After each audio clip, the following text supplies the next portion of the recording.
Hola compañeros, mi nombre es María del Carmen Álvarez Leiva y en esta exposición vamos a tocar el tema que es la clasificación filogenética.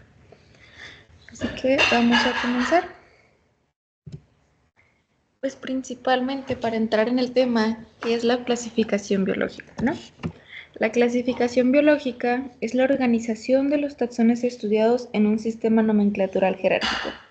En el contexto de la sistemática filogenética, los distintos grupos reconocidos en una clasificación deben reflejar relaciones genealógicas, es decir, que estos deben ser monofiléticos. A su vez, esto quiere decir que comparten un ancestro en común. Además, una clasificación filogenética debe resumir de modo más eficiente la información sobre las características de los organismos y estos tienen un alto contenido informativo. Y para esto mismo es que nos sirven los cladogramas en la biología, ¿no? Para mostrar las relaciones evolutivas entre especies y también para construir clasificaciones naturales. Bueno, aquí tenemos lo que es la jerarquía linneana. Esta fue desarrollada por Linneo, es un sistema nomenclatural en el cual se nominan los taxones con rangos o categorías que reflejan su nivel jerárquico relativo. Las 7 categorías más empleadas son las siguientes: reino, filum o división, clase, orden, familia, género y especie. Existen casos en los que es necesario reconocer más grupos y a dichas categorías mencionadas anteriormente se le agregan prefijos. Por ejemplo, superclase, superorden, suborden, infraorden, superfamilia, entre otros, ¿no? Un ejemplo de lo que sería la aplicación de la jerarquía linneana, podemos decir el maíz, pues creo que todos conocemos el maíz. Bueno, el maíz es del reino Plantae, es de la filum o división Magnoliophyta, de la clase Angiosperma, del orden Poales, familia Poaceae, género Sea y especie Sea maíz. Bueno, existen alternativas al sistema linneano. Una de ellas es el de Henning, de 1968, el cual consiste en asignar a cada taxón un prefijo numérico que denota su posición filogenética relativa. Estos prefijos numéricos, sin embargo, son difíciles de memorizar y en algunos casos, estos pueden llegar a ser excesivamente extensos, que podría ser su desventaja. Aquí podemos ver un ejemplo de cómo cómo quedaría la clasificación de insecta con el método de Henning. Y otro es el de Lothrop de 1977, el cual sugirió una modificación al sistema de Henning, acortando los prefijos mediante su conversión a códigos binarios, sumándolos 1. Usando este sistema, el ejemplo anterior se convertiría así en este. Y pese a las posibles ventajas de estos otros sistemas, la jerarquía linneana sigue siendo la más empleada. Se ha propuesto una serie de convenciones que permiten adaptar el sistema linneano a una clasificación filogenética. Uno de los puntos de la clasificación filogenética es que debe ser mínimamente redundante y novedosa, con la máxima información. Y para reflejar estos resultados de un análisis cladístico en una clasificación, se pueden aplicar dos convenciones. La primera de ellas, la subordinación. La subordinación consiste en nominar todos los grupos monofiléticos asignando a cada uno de ellos la misma categoría que su grupo hermano.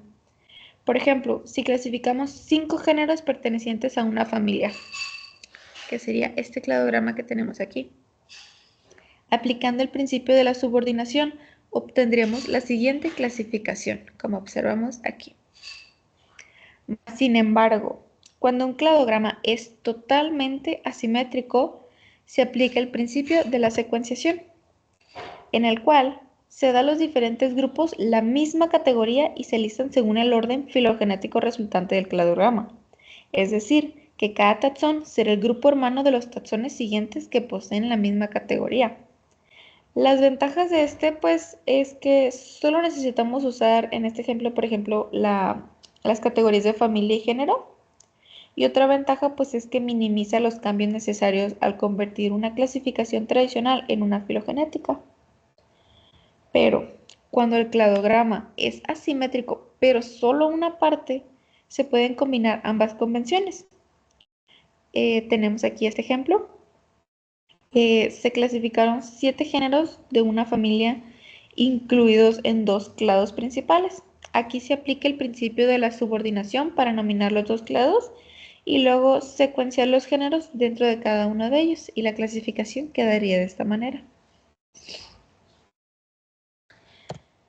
En ocasiones podemos tener politomías en un cladograma, ya sea por razones o eventos que desconocemos. En estos casos, se les puede dar a los taxones involucrados en la politomía la misma categoría y se emplea el término sedis mutabilis, del latín de posición cambiante, para señalar que el orden de los taxones listados podría ser intercambiado. De este modo, en una clasificación filogenética, pues queda perfectamente claro cuáles partes refleja una dicotomía y cuál es una politomía.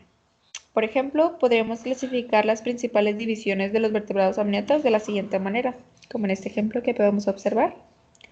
Y en el caso de que se deba reflejar relaciones desconocidas de uno o más taxones de cierta categoría en relación con un taxón de una categoría superior, se usa el término incertae sedis, del latín de posición desconocida. Aquí un ejemplo. Se puede mostrar que la familia de peces Semionotidae posee una posición incierta dentro de la división Alecostón. Y bueno, hablando de fósiles, pues aquí los cladogramas, se pueden insertar fósiles en los cladogramas para comprender cómo es que se relacionan con las formas de vida actuales. Y pues se usan también para construir la filogenia de especies extintas y comprender cómo es que evolucionaron, ¿no? La clasificación de pues, estos organismos fósiles ha sido una problemática debido a que pues, frecuentemente son incompletos en comparación a los taxones actuales y pues a que puedan presentar taxones ancestrales de los actuales con los que se están siendo clasificados, y pues a su incorporación en una clasificación lineana puede hacer que pues demos nombres a numerosos taxones con pocas especies. Aquí los autores tienen diferentes puntos de vista a lo que es el tratamiento de los fósiles. Por ejemplo, Crowson en el 70 propuso clasificar los organismos fósiles separados de los actuales, mientras que McKenna en el 75 sugirió tratarlos conjuntamente y de la misma forma.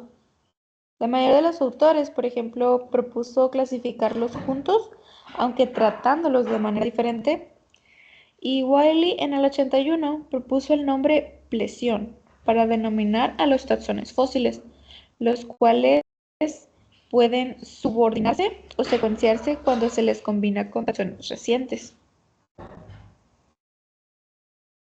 Por último, tenemos lo que son las especies de origen híbrido. Estas son relativamente más comunes en plantas y menos frecuentes en taxones animales. Un sistema nomenclatural pues debería ser capaz de nominar a estas especies de manera no ambigua. Simplemente se puede indicar para las especies de origen híbrido los nombres de las especies parentales entre paréntesis, como podemos ver en este ejemplo de aquí entre paréntesis, sin que su secuencia tenga una connotación alguna con la de los taxones siguientes sin origen híbrido. Aquí, por ejemplo, el cladograma representa estas relaciones, por ejemplo, la relación de 6 especies hipotéticas en la que la especie B surgió por hibridación entre la especie A y la especie C. Y pues aquí son útiles pues para comprender, el cladograma es útil para comprender cómo es que se han diversificado las especies a lo largo del tiempo. Y bueno, esto es todo por mi parte. Espero haya quedado de cierta manera un poco claro. Gracias.